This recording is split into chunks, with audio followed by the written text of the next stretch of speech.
This is the Sony a9 III, and I've been shooting with it nonstop for the last couple of weeks. I've had opportunities to shoot all sorts of stuff, so this isn't so much about the camera, though I'm going to touch it and talk about it for a couple of seconds.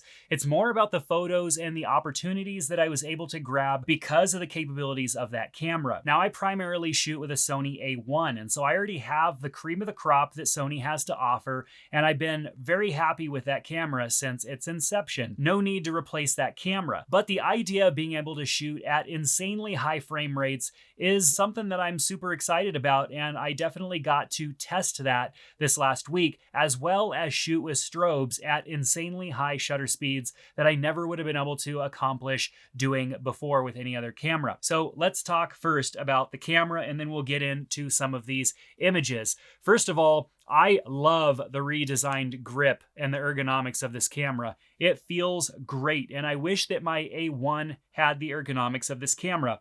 It just feels good. I love the position of the shutter button. I love the more pronounced custom buttons. I just love the way that this camera feels, and I like how Sony has continued to iterate with the design and the shape of the cameras, and I know they're getting bigger, and they started out really small and compact, but when you're shooting professionally, you need good ergonomics in your camera, and Sony is achieving that more and more every time that they make little adjustments, and the a9 III is a step in the right direction for sure. I love the fact that we have our dials on top of the camera, which is common for the a9. They brought over the photo, video, S&Q switch. We've got the record button on the back of the camera, whereas some of the other cameras have been coming with it on top, making it a little bit more accessible. But I think for this camera, it makes sense to have it back here. And to be honest, I like having it back here. I don't like having it up on top. I like having the shutter button there and not another button that I have to find and fiddle around with. The custom buttons I like having there. Put the record button on the back for me. That's where it belongs.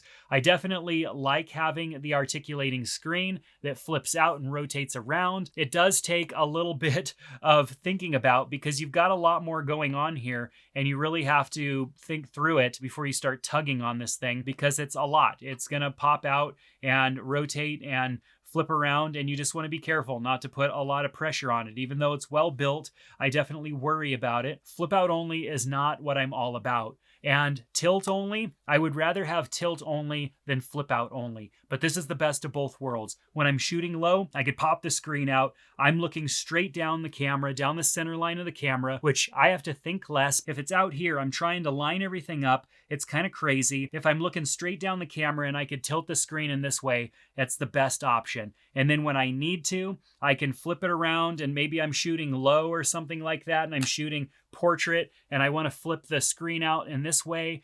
Great. Am I going to be shooting selfies with this thing? No, this is not a selfie camera. And if I see anybody with an A9 shooting like this, shooting selfies, I'm going to slap you. Just don't do it. Having the articulating screen so that I can get low and shoot and still be looking straight down the camera, great. Absolutely banger feature that I'm glad they are incorporating on all of their cameras as far as it seems moving forward, or at least their A7, A9, A1 Mark II, hopefully soon, maybe? That's all I really have to say about the camera, is that it's just a dream to work with. It's an iteration better as far as the usability of the camera itself. But this camera is not just about that. It's about the photos. What we're looking at right here is a photo that I captured with a big strobe, with another strobe off to the back at 1/4000th of a second. That is something that I would not be able to do with other cameras. And yes, you can maybe make it work by using electronic shutter and making sure that the actual shutter is not opening and closing and setting a high speed sync and all that good stuff, but it just would not do the same thing. It just would not look the same. This is frozen action and extremely sharp. As I zoom in, I'm not sure exactly what 100% is on this iPad. Obviously, it's not a super high resolution image because the resolution on this camera is not the highest, but as I zoom in, I mean, everything is nice and sharp. Everything that should be in focus is in focus. Everything is sharp, good color, good detail, and this is a very simple 2-light image. Just push the shutter button down and boom, captured the image. It was absolutely great. And I've got very little adjustments made to that image. If you want to see one that's out of camera, we could look at this one. I believe this one has no adjustments made to it at all. And you could see a little bit of the background. I would have maybe darkened the background a little bit and emphasized a few little colors. Everything looks great just out of camera. And these are at 1/4000th of a second at f2.5 with an ISO of 1000 in a very dark room with just strobe being thrown at my subject. Absolutely fantastic that you can do that and freeze so much action. Now, do you need to freeze every bit of action like that? Absolutely not. There is a time and a place for a lower shutter speed where your shutter speed is fast enough to freeze your subject, but there's actual movement taking place in the image, and it's definitely a more dynamic image. This was about testing the limitations of the camera and trying to see what we can get. In this instance, we were doing the same thing, but he was on this rogue bike here. And what we really wanted to see was how straight were those blades going to be when we froze them at 1/1250th of a second in this image. Pretty much froze the blades, probably could have gone a little bit higher with the shutter speed, would have gotten a little bit sharper, but those are straight. They're not bent. If I was shooting this image at a slower shutter speed, because I'd have to, because of a mechanical shutter and limitations there, we definitely wouldn't have the sharp blades, and we perhaps might even have a little bit of rolling shutter in that as well, with maybe a little bit of a bend to the blades. They might not be as straight as they are in this image. I did do some comparisons with my A1, so make sure to subscribe to the channel so you can be notified when I put out that video, the A9 III versus the A1. So definitely cool. And then we did another shot here. He was basically taking this medicine ball and doing some movements with it.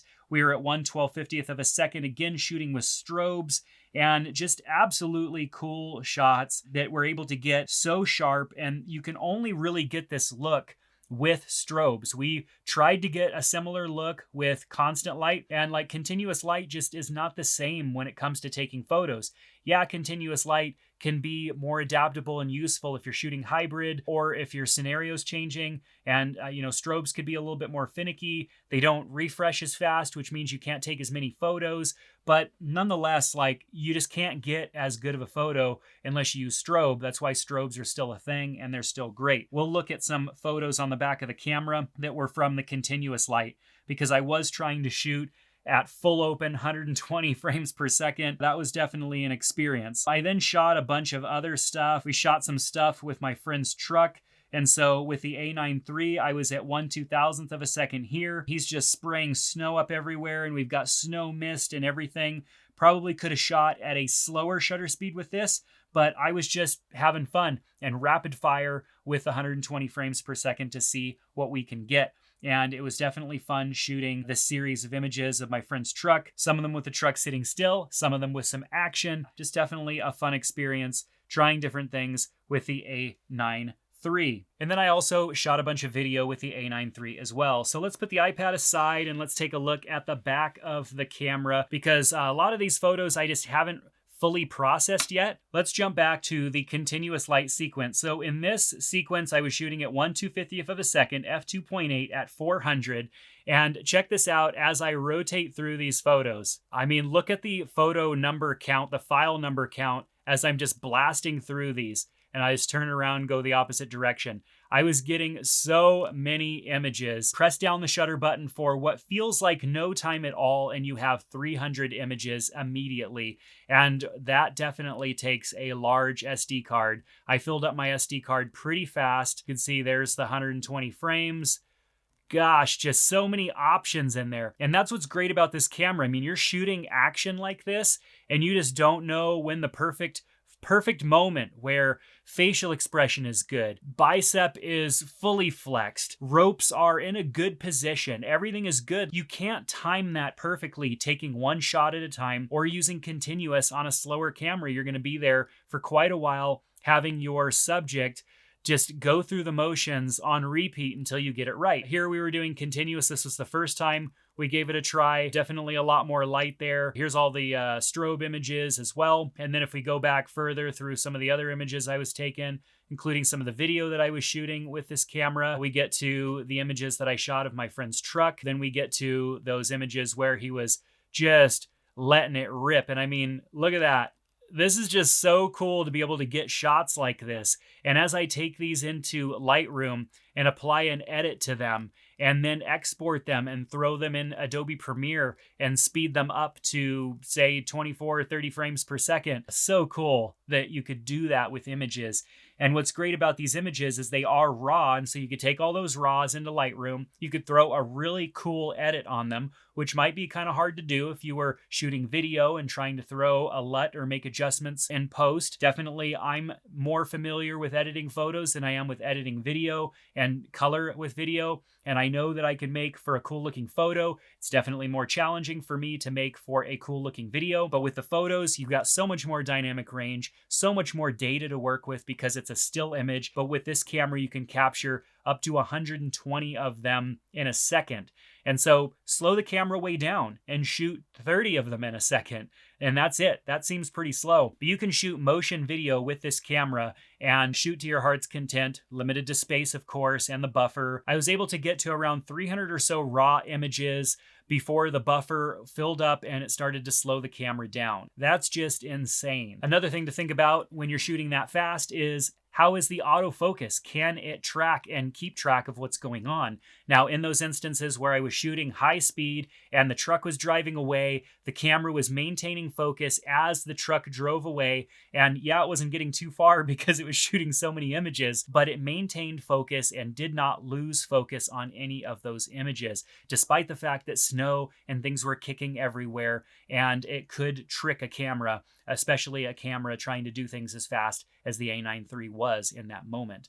So am I impressed with this camera? Yes. Is it going to replace my A1? You're gonna have to watch that video to find out, because that is a tall order to replace the A1. Will it be enough of a camera to make me get rid of my A1 and shoot with this camera, despite the fact that it's lower resolution, not as good in low light as the A1, but sure is a heck of a lot faster. Make sure to subscribe to the channel so you can be notified when I put out that video. If you're thinking about picking one up for yourself, want to know what SD cards I'm using and other accessories with this camera, check out the links in the description below. I'd greatly appreciate it, and I hope to see you back in another video soon. Take care.